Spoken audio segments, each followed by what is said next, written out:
Hello everyone, कैसे हैं आप सब लोग। Welcome back to ICT virtual classroom Dehradun. मैं निखिल राणा। क्लास 12th का अपना मैथ्स का आज नया टॉपिक जो एप्लीकेशन ऑफ डेरिवेटिव उसको हम स्टार्ट करेंगे, यानी कि अवकलज के अनुप्रयोग।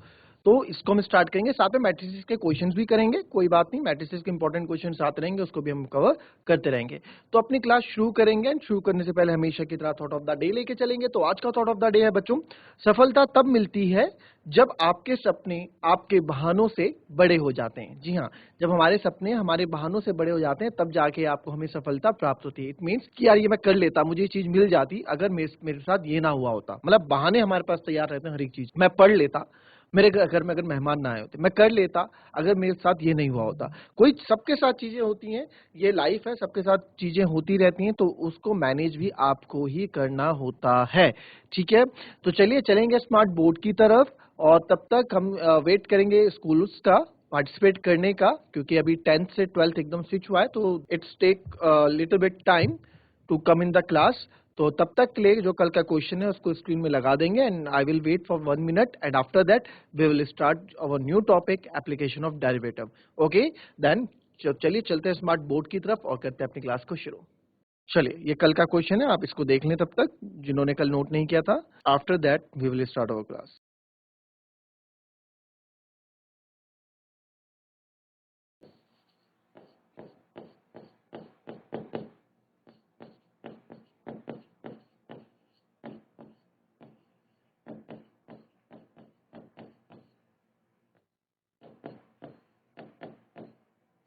ठीक है, यानी अवकलज के अनुप्रयोग।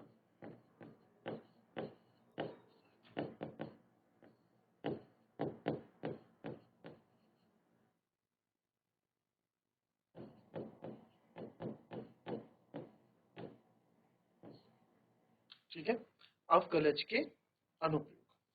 तो अभी तक हमने, देखिए अभी तक हमने जो इसमें पढ़ा था डिफरेंशिएशन, इससे पहले आप लोगों ने डिफरेंशिएशन पढ़ा है, वो आपके लिए वो नहीं है ना, क्योंकि आप लोगों का वो डाउट नहीं है। तो इसमें हम पढ़ेंगे rate of change of quantities, rate of change of quantities means एक बढ़ेगा तो दूसरा बढ़ेगा, यानी कि समझने के लिए मैं लिख देता हूं, rate of change of quantities, quantities का बदलना। ठीक है, क्वांटिटीज का बदलना यानी कि एक बढ़ेगा तो दूसरा भी बढ़ेगा या घटेगा। जैसे कि आपको पता है y इक्वल्स टू हम फंक्शन लेते हैं fx, डोमेन जो होता है, और ये हमारा x स्क्वायर है। ठीक है, तो अब ये क्या है, ये इंडिपेंडेंट है, ये इंडिपेंडेंट है। इंडिपेंडेंट मतलब ये x आपका इंडिपेंडेंट है। बताओ कैसे, मैं आपको बताता हूँ। देखो चलो पहले समझ लो। अब x में जो वैल्यू मैं डालूंगा, x में अगर मैं 2 रखता हूँ तो 2 का स्क्वायर हो जाएगा। अगर मैं यहाँ पे 2 रखता हूँ तो 2 का स्क्वायर यानी कि 4। 3 रखता हूँ तो 3 का स्क्वायर 9। 4 रखता हूँ तो 4 का स्क्वायर 16। कोई सा भी नंबर रखता हूँ, मेरे को एक वैल्यू मिलेगी, और वो वैल्यू क्या होगी, y की, है ना। x में कुछ भी वैल्यू मैं पुट करूंगा, मुझे वैल्यू मिलेगी y की। तो इससे क्या चीज मुझे पता लगा, इससे मुझे पता लगा जो y है ना, जो ये y है बच्चों, ये किस पे डिपेंड है, ये पूरा डिपेंड है x पे। तो x यहाँ पे क्या हो गया, इंडिपेंडेंट हो गया। समझना बात को, है ना। x क्या हो गया, इंडिपेंडेंट हो गया, यानी कि x किसी पे डिपेंड नहीं है, आजाद है, कोई दिक्कत नहीं है। तो जो चेंजेस x में होंगे तो y में इफेक्ट पड़ेगा, है ना। कहने का मतलब है अगर x में चेंज होंगे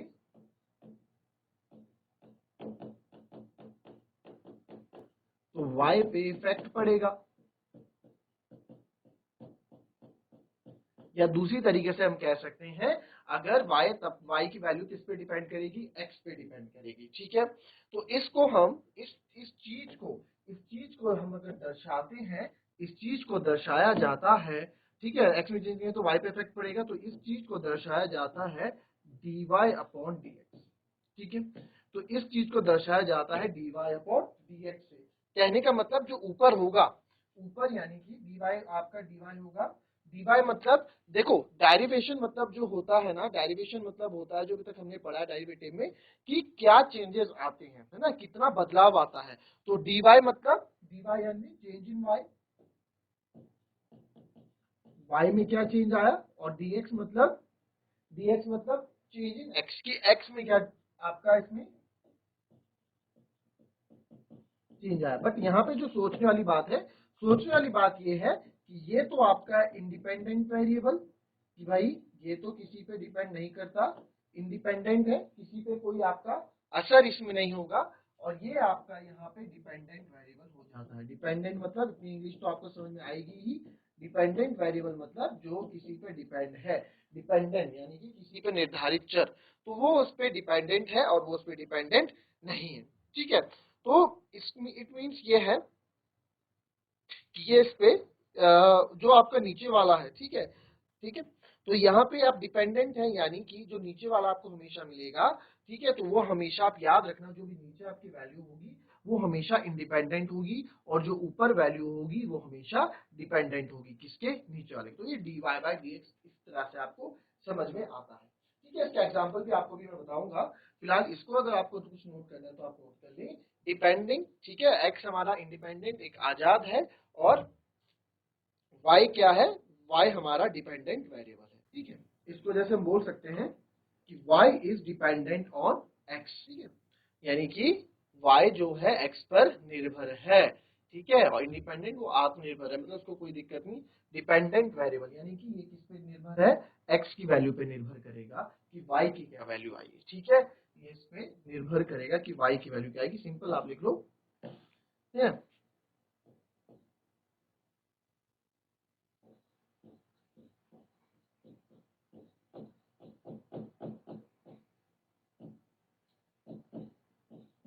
y निर्भर करेगा x पे, तो जितने चेंजेस x पे होंगे उसी के अकॉर्डिंग चेंजेस आपके y। अच्छा, अब इसके कुछ एग्जांपल भी देख लेते हैं। ठीक है, इसके एग्जांपल देख लो, एग्जांपल से भी हम समझ लेते हैं चीजें। कोई बात नहीं, आज हम चीजें समझेंगे, कल एक दो दिन में इसके क्वेश्चंस भी हम करेंगे। ठीक है, एग्जांपल 1 है कि देखो फॉर एग्जांपल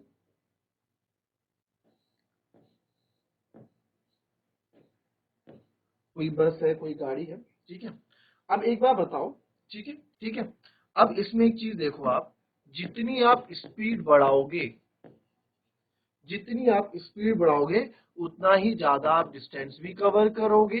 ठीक है, उतना ही डिस्टेंस कवर करोगे, और जैसे जैसे टाइम बढ़ेगा स्पीड और डिस्टेंस भी आपकी बढ़ती रहेगी। जैसे जैसे टाइम, इतना टाइम ले रहा है ना, तो जैसे जैसे आप टाइम बढ़ेगा वैसे वैसे ही आपकी डिस्टेंस और स्पीड भी बढ़ती रहेगी। तो rate of change of distance यहाँ पे,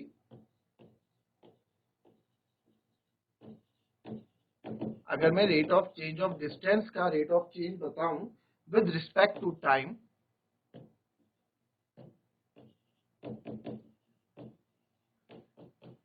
विद रिस्पेक्ट टू, इसको मैं अगली बार WRT लिखूंगा, विद रिस्पेक्ट टू टाइम। ठीक है, टाइम के रिस्पेक्ट में। ठीक है, तो आपको पता है डिस्टेंस को आप S से करते हो और टाइम को आप T से करते हो, तो यहाँ पे rate of change of distance with respect to time क्या हो जाएगा, ds अपॉन dt हो जाएगा, है ना। तो ये हो गया rate of change of, rate of change of time, rate of change of distance with respect to time. ठीक है, यानी कि समय के संबंध में दूरी के परिवर्तन की दर, या दूरी का आपका होता है, तो इसमें आप लिख सकते हैं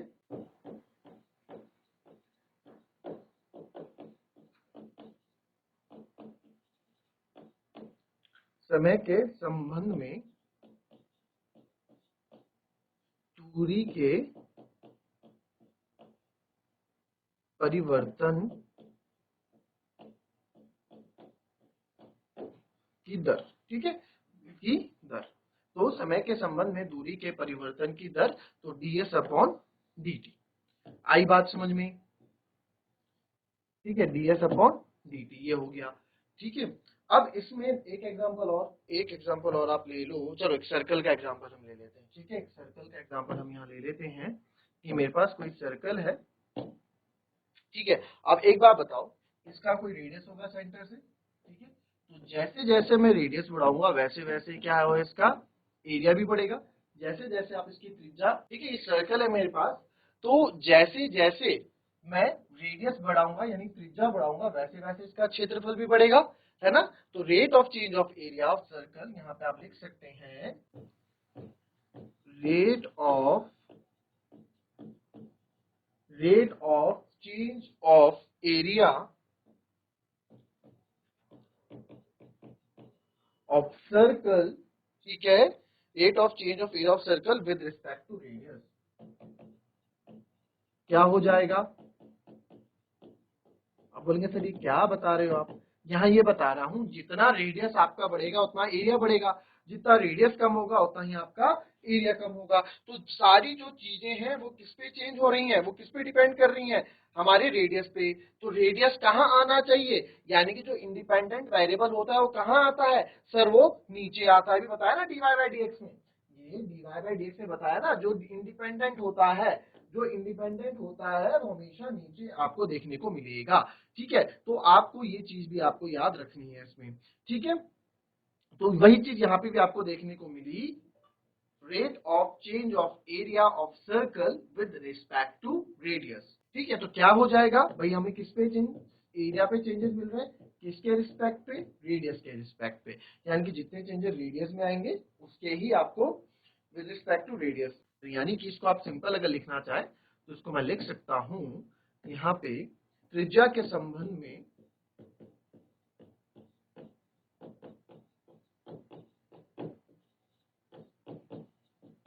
त्रिज्या के संबंध में वृत्त के क्षेत्र, वृत्त के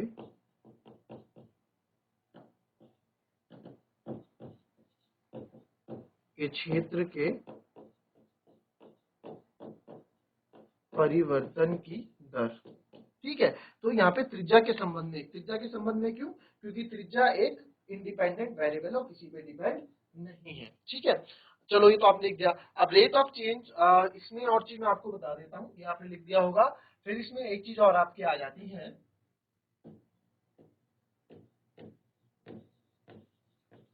वैसे ज्यादा क्वेश्चन आपको इस एक्सरसाइज में टाइम से रिलेटेड मिलेगी। Rate of change with respect to time, time के रिस्पेक्ट में आपको चीजें मिलेंगी। तो टाइम के रिस्पेक्ट में क्या होता है, जैसे टाइम के रिस्पेक्ट में बता दूं, लाइक आगे क्वेश्चन में दिख जाएगा, जैसे d v by d t, ठीक है, d x by d t, कुछ भी मिल जाएगा, d y by d t. Time के रिस्पेक्ट में तो आपका ये हो गया। ठीक है, अब दूसरा अगर बताऊं, rate of change of particular quantity, अगर मुझे किसी particular quantity, rate of change of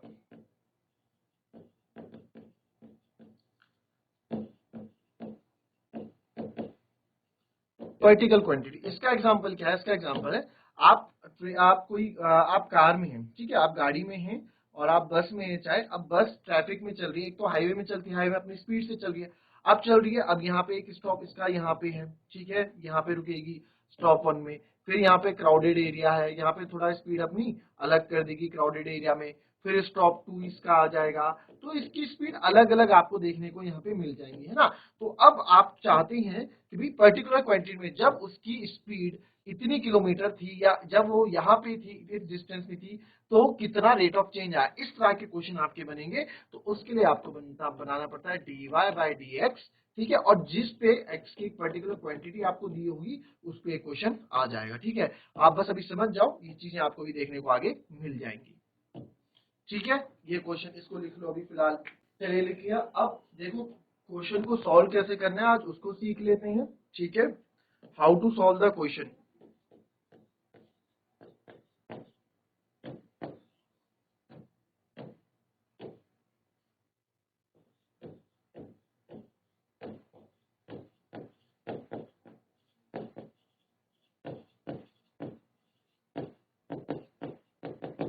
ठीक है, क्वेश्चन को सॉल्व आप कैसे करोगे उसके बारे में मैं आपको कुछ बता देता हूँ। तो यहाँ पे पहली चीज आप देखो, पहले क्वेश्चन आप कैसे सॉल्व करोगे इसमें, सबसे पहले एक डायग्राम आप बनाओगे। ठीक है, सबसे पहले आप एक डायग्राम बनाओगे। ठीक है, ड्रॉ डायग्राम।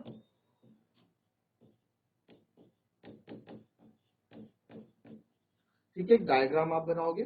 फिर दूसरा आप देखोगे गिवन डेरिवेटिव्स क्या क्या है। ठीक है, डायग्राम आप बनाओगे कि सर ये डायग्राम है। ठीक है, तो सबसे पहले हमें क्या बनाना पड़ता है, डायग्राम बनाना पड़ता है। ठीक है, फिर उसके बाद आपको डेरिवेटिव देखने पड़ते हैं, डेरिवेटिव। ठीक है, फिर आपको डेरिवेटिव देखने पड़ते हैं। डेरिवेटिव मतलब वही डीवी बाई डी है कि क्या है,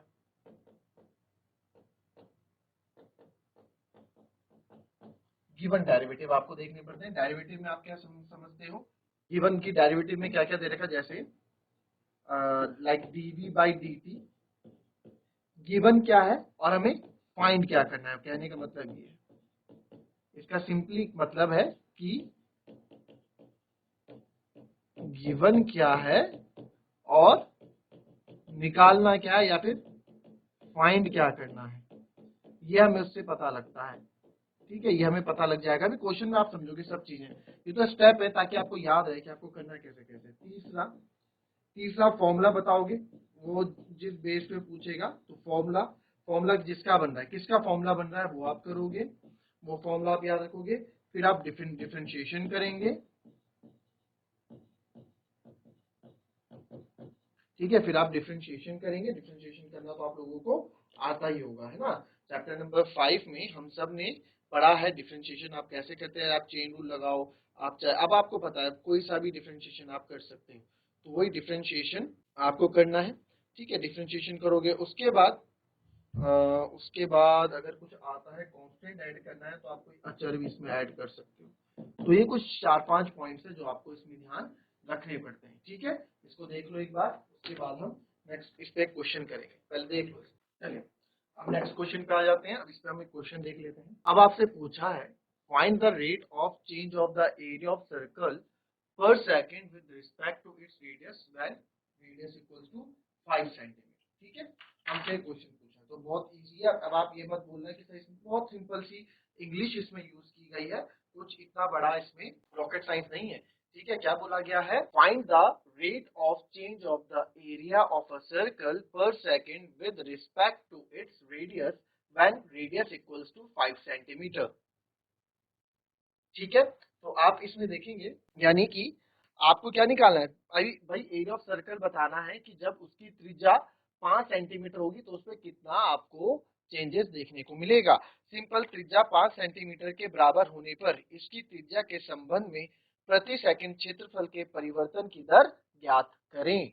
ठीक है, तो ये आपसे यहाँ पे बोला गया है। ठीक है, क्या बोला गया, त्रिज्या 5 सेंटीमीटर के बराबर होने पर इसकी त्रिज्या के संबंध में प्रति सेकंड क्षेत्र के परिवर्तन की क्या करें, दर ज्ञात करें। तो सबसे पहला आप मैंने क्या बताया था कि सर सबसे पहले तो हम क्या करते हैं, एक डायग्राम बना देते हैं। तो सबसे पहले एक डायग्राम बना देंगे क्योंकि सर्कल है तो आपको पता होना चाहिए सर्कल की बात हो रही है। तो सर्कल है और इसका कोई रेडियस होगा तो आपने रेडियस यहाँ पे रख दिया। ठीक है, डायग्राम। अब डेरिवेशन क्या फाइंड करना है और क्या हमें निकालना है, तो डेरिवेटिव आपको पता लग गया यहाँ पे। तो दूसरा हमने क्या बात की थी यहाँ पे, दूसरा हमने बात की थी सर डेरिवेटिव की, कि डेरिवेटिव क्या हमें बताना है। तो यहाँ हमें पता लग गया, आपको बताना है rate of change of the area. तो एरिया का रेट ऑफ चेंज आपको बताना है विद रिस्पेक्ट टू रेडियस। तो रेडियस के रिस्पेक्ट में तो डी ए अपॉन डी आर हमें निकालना है। ठीक है, तो डी ए अपॉन डी आर हमें निकालना है। थर्ड था फॉर्मूला, इसमें क्या लगेगा, तो भाई rate of change of area यानी कि एरिया का फॉर्मूला इसमें लगेगा। तो एरिया ऑफ सर्कल का फॉर्मूला आपको पता है, एरिया ऑफ सर्कल क्या होता है, पाई आर स्क्वायर होता है ना। Area circle pi r square, तो एरिया को आप लेट कर दोगे ए, तो ए हो गया आपका पाई आर स्क्वायर। फिर क्या बोला था, फिर हमें याद रखना है, फिर हमें इसका डिफरेंशिएशन करना है। तो डिफरेंशिएशन कर देंगे तो लिखोगे डिफरेंशिएशन बोथ साइड